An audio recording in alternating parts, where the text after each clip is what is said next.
Moo everyone. So in my latest park that I finished, I did these coasters plus supports, of course. I removed the supports here for visibility. Uh, and someone asked me, how did you do that? The part where the tracks merge, like they merge here, and in my other park this is a tunnel, and then comes out on the other side here, and splits again into three rides. Well, the reality is those aren't merge. They are three different coasters with three different tracks, but it creates an illusion that they are in fact one track because the tracks are perfectly aligned here.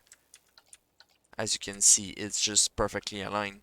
So instead of just, telling whoever asked me how I did, I figured, you know what, let's make it a video tutorial for everyone because there's actually something to know here, something very useful. So first off, this can be useful for any track ride or coasters. You can do that, you can merge the tracks, you can have it merge with itself or with a different coaster. First step is make sure you have your collision disabled, which are here. Those are your collisions. You disable that, it's going to be very useful. Otherwise, you won't be able to do that. The game will stop you from doing that. So, you'll notice here, to create the illusion, you'll notice that my stations are perfectly aligned on top of each other here. And you don't see this, but the distance also, the vertical distance is perfect. And I used a building to grid this up. You can't just grid up anything here in anything in rides, track rides, or coaster. You cannot grid it up. You cannot perfectly align it. You have to eyeball it basically. But anything here can be set on a grid. So you can use the buildings to create a grid and then align your coasters together. So first off, the height. The height needs to be set, and for that you need the land to be flat. Now go to a section of your park where you're not using it, or actually not, at least not using it right now, and go flatten the land. And although it looks flat here, it might not be perfectly flat. If you look at any default map, there's always a little bit of elevation difference from one part to another. So use flatten to foundation. Do not use flatten to surface, because flatten to surface will align with whatever surface you're pointing at. If I flatten surface here, as you can see, this is not flat. Flatten to foundation is what you're looking for. It makes the ground flat, and as you can see, there was like some kind of a ridge here. I don't know if you noticed, but that just proves that the land isn't exactly flat. As I did this, there was like a little bit of a ripple. So to make sure that this is as best as possible, make sure you flatten a part of your land first so you can build on it just for the stations. The rest of the coaster doesn't matter. So what you want to do is take, here, let's start with coaster stations. I could also use track rides, like I said, but I'm just going to use coaster stations because it's going to be easier to see what I'm doing here. So what you want to do is build the first one, and then you want to align yourself with it. So start building on station grid. With that, you'll be able to make a building and use that building to grid it up. So building on station grid means As you can see, it's perfectly aligned with the coaster itself. Can use something that is, you know, visible, like metal alloy, for example, has these little dots here at the edge. Personally, what I suggest is not to use walls, because as you can see, a wall is either left or right of the angle. So what you want to do, by the way, you can always go back and build a station grid again. What I personally prefer is you go in walls, in columns, and at the bottom here you have some wooden posts. The wooden post, as you can see, is on the edges rather than on the like left or right of it.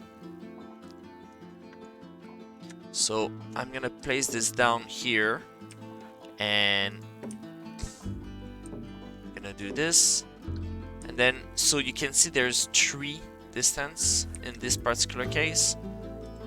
Duplicate it. There we go.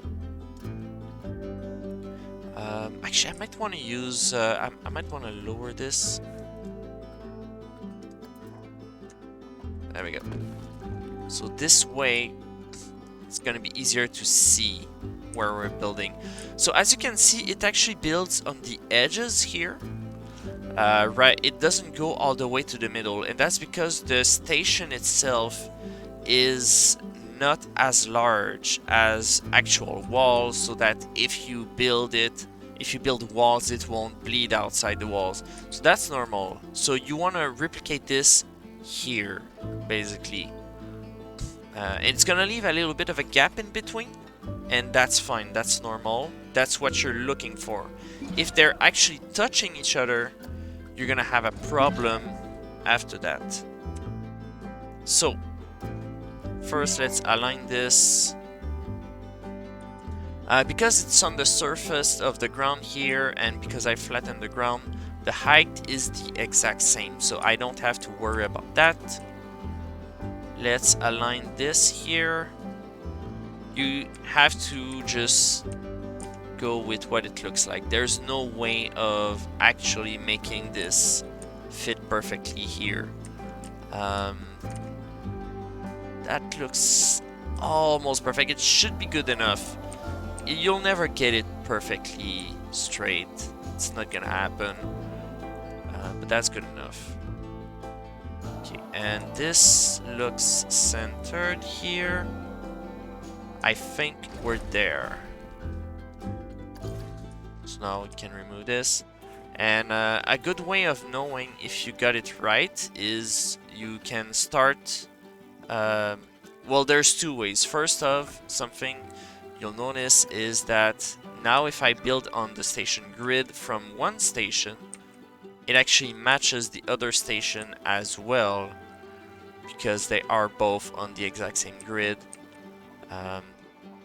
And there should be exactly 8 meters in between those 2 in the case of these coasters. Depending on which coaster you use, it's going to be a different distance. Most coasters should be 8 meters here.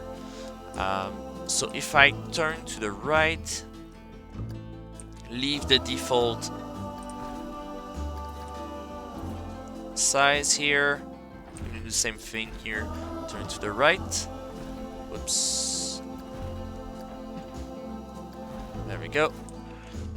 And now I said, like I said, there's 8 meters, right? So you go straight. You should have angle snap on. I turned it off by mistake. Place a piece of 8 meter and look at that. Look how they align. There's a little bit of Z-fighting that happens. You can always just very slightly advance move it if you want the Z-fighting to go away. But if you do that, then the illusion is going to be broken after that. It's these piece, yeah, it's going to happen. But yeah, so here's a trick. So you want to plan ahead, of course, like I mentioned earlier. And what you want to do once that you have your stations done, you can move them to wherever you were planning on using them. So, you know, oh yeah, I want to do a coaster here, for example. You can do that. Now that you got your stations, everything is aligned, you can just keep going like this. And let's say I want them to have the same chain lift. I'm gonna have like a little bit of a start, and then they're gonna go into chain lift, and they're gonna have the same chain lift. So what you want to do is build your chain lift first. So let's do this. Just make sure you got your angle snap and you're using the same distances all the time. Your chain lift. You can always note down what was the distance, what was like whoops, you know, the length of your pieces and the angles and everything. So that way, because you need to build it on both rides, right? So when you get to the second one, see, this was 18-meter long, going 33.75 here,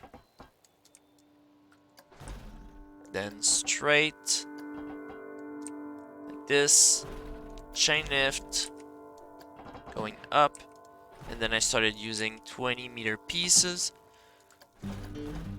Then I went to 12, I think. There we go. So now I got my chain lift on both coaster done, and the chain lift is the same. There's a little bit of a difference here with the supports for some reason. I'm not sure why, because it's the exact same thing.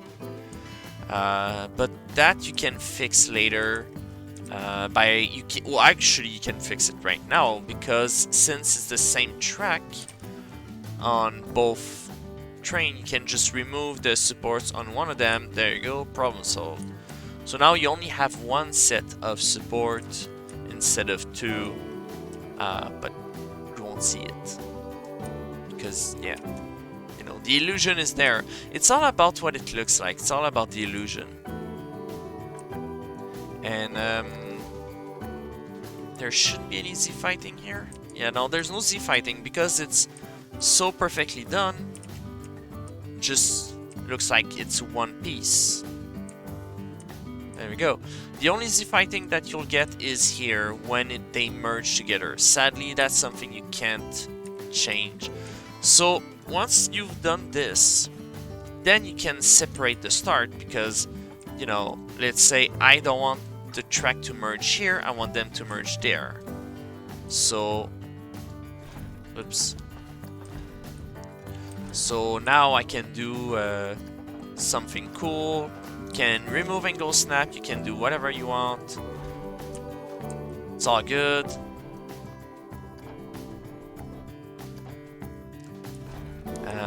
And the only important thing, very important thing, is you finish like this, where it will auto-connect. And you never smooth this part here, never smooth it, and never smooth this either. As soon as you start touching this, like you can smooth here,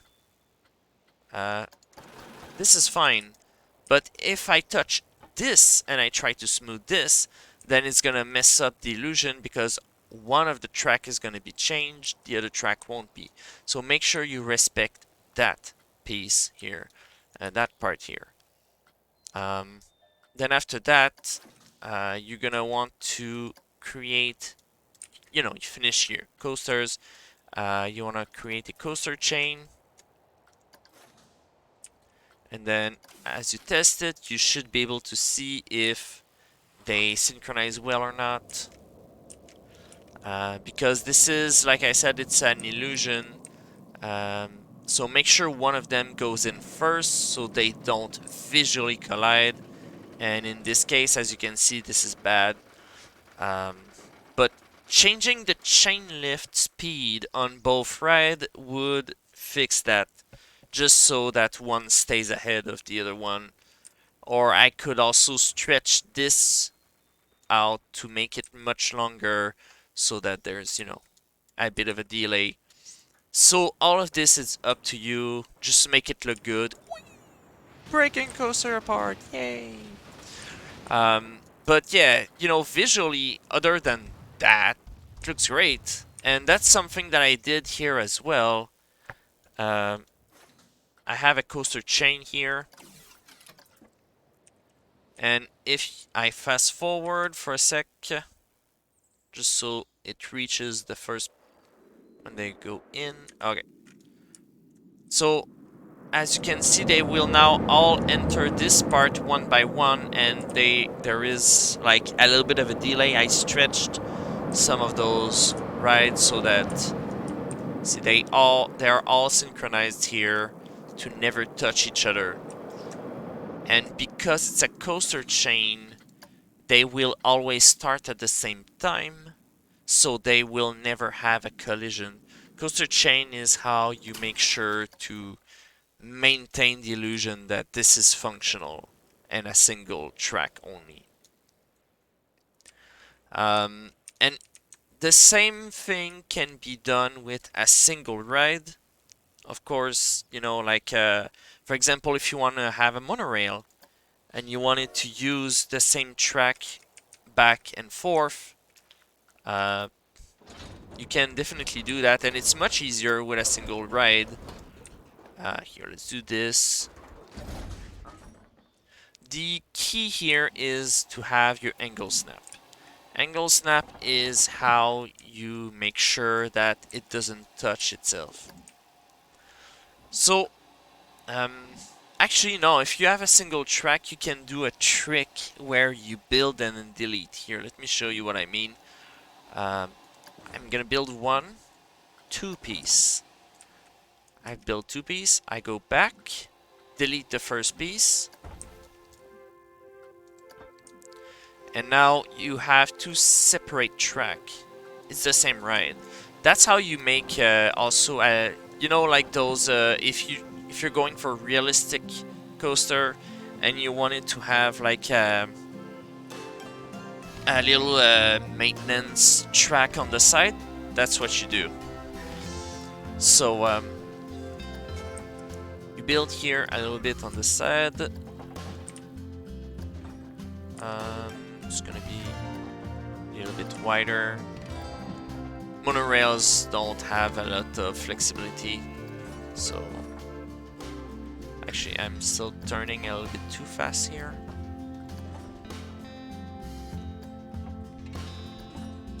I'm gonna remove my angle snap. Okay, now I should be able to do this. Yeah, there we go. So like this, and because I built this track first, this is perfectly aligned here. So as you can see, the illusion works. Now, like I mentioned earlier, there is a little bit of Z-fighting just here where the track collide. So that's annoying. And in the case of a monorail, for some reason, it does that. It's really weird, right? But I found a trick for this. If you don't want this to happen, what you can do is you remove the angle snap, and then you change the height. Very slightly. Oh, there it is. There it is. 3 degrees. That's the minimum you can do. And then you go back to normal.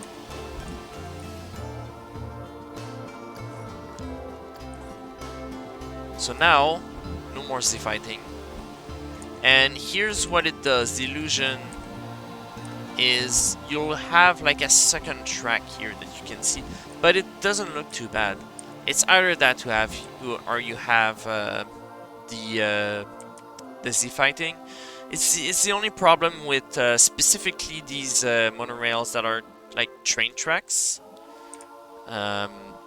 But it works fine without any Z-fighting for most things, like the coasters, like the actual monorails. Just make sure when you do that, whenever you build your track, always have one extra piece. like this to the side. And the reason is if I go back here, now I selected the station, so I'm building here at the end of the station. And the reason for that is that, let's say that I keep closing this by mistake. Let's say I wanted to delete this. Now I'm building this. Then I want to go back here, continue this piece of track. It's really hard to select. See, I can't, kind of can't really select it. I think if you have to go under. Yeah, there we go. See, you have to go under because this one, I lowered by 0.03 degrees. So it's slightly under. So if you want to select it, you need to go under every time. So that's why I'm saying just leave one extra piece of track to the side. You can always just delete it later.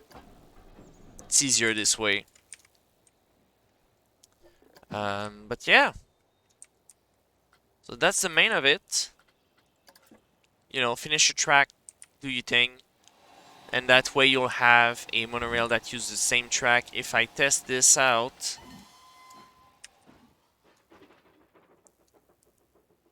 the illusion is that it's gonna go right through the station using the same track. It's pretty cool, huh? So all of these features like this, they're all illusions. It's always, it's two tracks going in the same area, but it's all a matter of making it look perfect. So as long as you plan ahead a little bit, then you should be able to do this.